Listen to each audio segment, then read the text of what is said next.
जहां पर भी कांग्रेस आई, हिमाचल हो, कर्नाटका हो, तेलंगाना हो, वहां पर लूट, बर्बादी और महंगाई लेकर आई। दिल्ली में हिमाचल भवन बेचकर जो बकाया है पावर कंपनी का 150 करोड़ रुपए, वो भरने की स्थिति आ चुकी है कि जब तक वो सत्ता में थे तब तक भ्रष्टाचारी सेफ थे, रोहिंग्या सेफ थे, घुसपैठी सेफ थे, आतंकी सेफ थे, वक्फ बोर्ड सेफ था।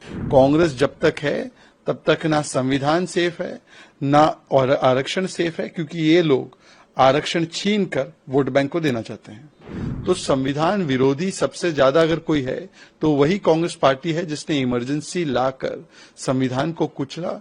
यही कांग्रेस पार्टी का खटाखट मॉडल है। जहां पर भी कांग्रेस आई, हिमाचल हो, कर्नाटका हो, तेलंगाना हो, वहां पर लूट, बर्बादी और महंगाई लेकर आई। और लूट और बर्बादी इस प्रकार की छाई हुई है हिमाचल प्रदेश पर कि वहां पर सैलरी और पेंशन नहीं दे पा रहे टाइम से, वहां पर टॉयलेट पर टैक्स लगाया जा रहा है। जहां वादा किया था कि बिजली मुफ्त देंगे, हम आपको पानी मुफ्त देंगे, वहां पर बिजली पर कर बढ़ा दिया है, पानी पर कर बढ़ा दिया है। यहां तक कि इनकी प्राथमिकता केवल समोसों की जांच करनी है, पर हिमाचल प्रदेश की जो कंगाली करके रखी हुई है, इसके चलते अब हिमाचल भवन को बेचना पड़ रहा है। सोचिए, दिल्ली में हिमाचल भवन बेचकर जो बकाया है पावर कंपनी का 150 करोड़ रुपए, वो भरने की स्थिति आ चुकी है। मतलब सोचिए, जब से कांग्रेस आई है हिमाचल को किस आर्थिक गड्ढे में लेकर गई है।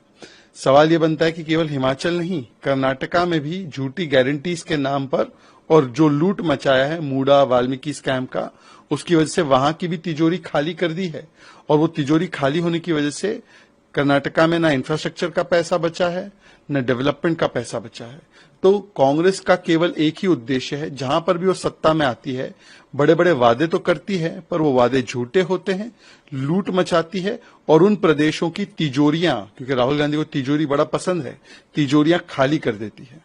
जब हम कहते हैं एक रहेंगे, सेफ रहेंगे, तो हम तो पूरे समाज और देश की बात करते हैं, पर झांकी रही भावना जैसी, प्रभु मूरत दिखे तिन तैसी। तो जिनकी केवल फितरत चोरी की है, तिजोरियों को लूटने की है, उनको इस सेफ में, मतलब देश और समाज सेफ रहे, उस सेफ में भी अपना ही लॉकर और सेफ दिखाई दे रहा है। क्योंकि उन्हें पता है कि जब तक वो सत्ता में थे तब तक भ्रष्टाचारी सेफ थे, रोहिंग्या सेफ थे, घुसपैठी सेफ थे, आतंकी सेफ थे, वक्फ बोर्ड सेफ था, नोमानी जैसे शरिया लागू करने वाली बात करने वाले और वोट जिहाद करने वाले लोग सेफ थे। आज क्योंकि उनकी भ्रष्टाचार और परिवारवाद और लूट की राजनीति अनसेफ हो चुकी है, तो गली गली मोहल्ले मोहल्ले सेफ लेकर घूम रहे हैं। पर ये बताइए राहुल गांधी जी कि आपकी सेफ में है क्या? आपकी सेफ में केवल वोट जिहाद और केवल धार्मिक आधार पर आरक्षण देना, मतलब कि SC, ST, OBC समाज का आरक्षण सेफ नहीं है। कांग्रेस जब तक है तब तक ना संविधान सेफ है ना और आरक्षण सेफ है, क्योंकि ये लोग आरक्षण छीन कर वोट बैंक को देना चाहते हैं। वन नेशन वन इलेक्शन हो, UCC हो, ये सारी चीजें संविधान में लिखी गई थी और संविधान में इसका प्रावधान भी था। और संविधान जब लागू हुआ तब इन्हीं चीजों पर हमारे संविधान के निर्माताओं ने बात रखी थी। परंतु कांग्रेस पार्टी संविधान की खाली किताब लेकर महाराष्ट्र में घूमती है। वो संविधान तो करती है, पर संविधान विरोधी सबसे बड़ी कोई पार्टी है तो कांग्रेस है। जम्मू कश्मीर में 60-65 वर्ष संविधान लागू नहीं हुआ जब तक 370 था।